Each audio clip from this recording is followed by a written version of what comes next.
Okay, this is a little video to show about effects and what you can do with the sound inside of Reverb. This is just a couple of, there isn't really even that much here. You can see I don't even end at exactly the same spot, but it's just a minute and 10 seconds of some improvisation, let's say. And we have drums done off of a VST, in other words, software bass, in this case, Easy Drummer. I picked up the two things that were hanging on the wall closest to me, which is an Ibanez semi-acoustic bass and a 339 semi-hollow body guitar. And the bass was plugged in through a DI box, and the guitar was plugged directly into my converter. So don't expect too much, so let's just play a little bit and see what it sounds like.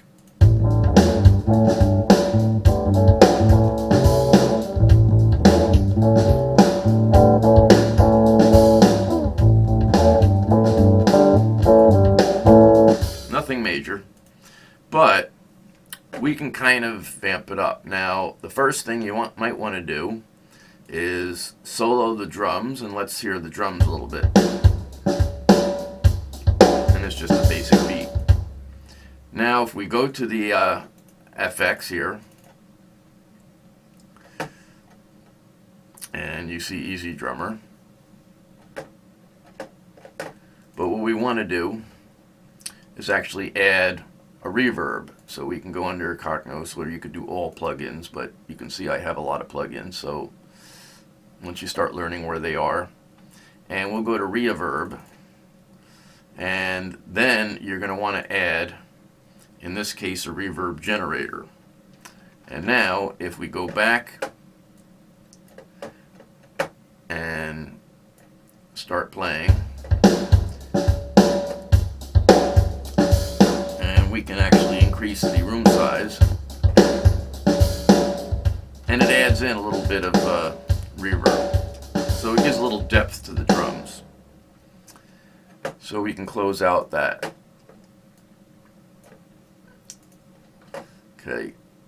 Now, let's, the bass, don't really need to do too much, but let's go here, and we're going to actually go and put the compressor on it. And we're just going to kind of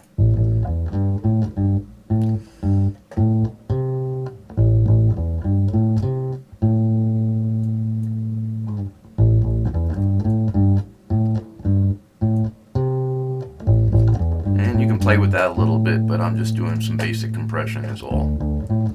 So now we'll take that off, and now we'll move on to the guitar. It's just,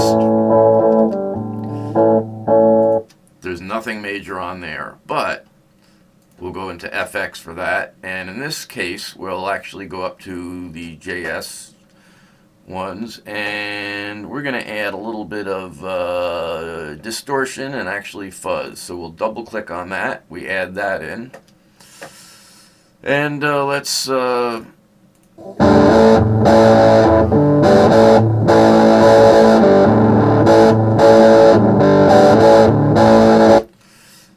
now we got a little bit of distortion. We could actually add a few things to that.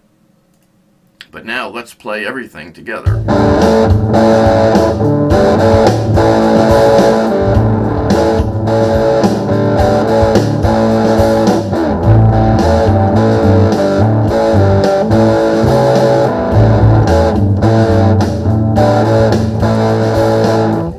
So you can see just by a few additional things. Now if we wanted to try a chorus instead, and let's see, we'll go into just a basic chorus,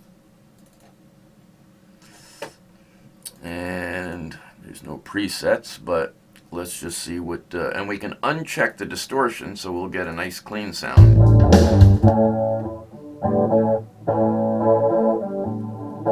So it does add something.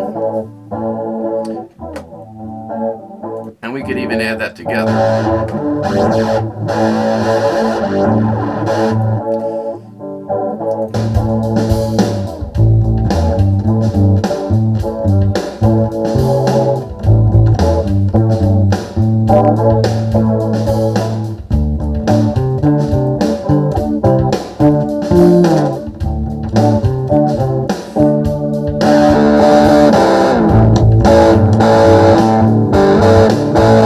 So you can play around with all the different effects, and the reason why this is also important, and one of the most important things to deal with, is that I'm adding these kind of effects that normally would be done externally, usually through pedals, distortion.